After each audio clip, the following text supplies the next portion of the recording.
Mga bata, ako si Lola Huni. Makinig kayo sa kuwento ng aking mga kaibigan, ang araw at ang hangin.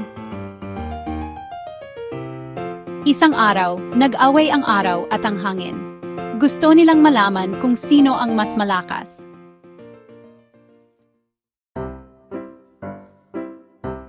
Sabi ng araw, kaya kong patuyuin ang lahat. Kaya nag-init siya ng todo.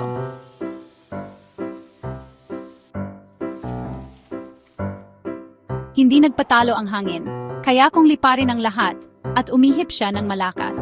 Ngunit habang nagpapakita sila ng lakas, nalungkot ang mga halaman at hayop. Napansin nila ito at nagtaka, bakit malungkot ang lahat? Naisip nila, Nay, baka mas maganda kung magtutulungan tayo. Kaya't ang araw ay nag-init ng banayad, at ang hangin ay umihip ng malamig.